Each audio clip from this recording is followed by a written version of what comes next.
Район үзәк китапханәсе модель, ягъни заманча китапханә. Китапханә фондында 60 мең китап бар. Шуларның 25 меңе балалар китапханәсенә карый. Фонд даими тулылана. Китаплар нигездә Татарстан китап нәшриятыннан, Рухият фондыннан һәм милли китапханәдән кайта.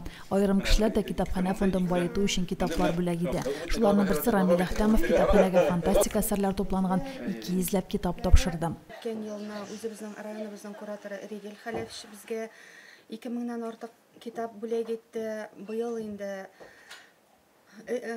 Рамил Саматович безгә үзенең шәхси фондыннан китаплар алып килде.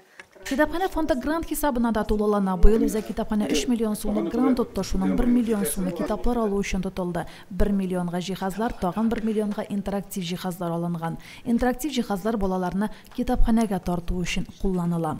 Бу инде интерактив кумлык һәм интерактив идән.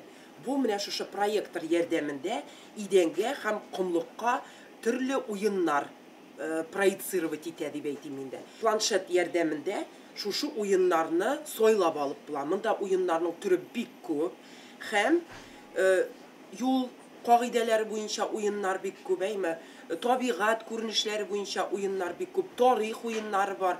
Интерактив кумлык район башлыгында һәм кунакларда да зур кызыксыну уятты. Китап белән кызыксыну кимәде дип ялгышмыйбызмы икән? Район китапханәләрендә 18 мең абонент теркәлгән, шуларның 4 меңе Мөслим үзәк китапханәсенә йөри. Балалар китапханәсендә 3 мең абонент исәпләнә. Бүгенге көндә үзәк китапханәдә безнең 7 меңнән артык укучыбыз бар. Алар безнең бик теләп яратып китаплар, журналлар укырга үзәк китапханәгә киләләр. 27 меңнән артык абонементта һәм 20 меңнән артык балалар китапханәсендә журналлар, гәҗитләр Мөслим халкы өчен яздырып алына.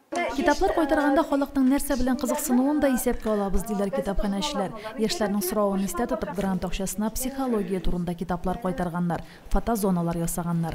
Бәйрәм ялларында балалар һәм өлкәннәр өчен төрле кызыклы чаралар да тәкъдим итәләр. Римма Авзалова, Динар Нуретдинов, Мөслим телевидениесе.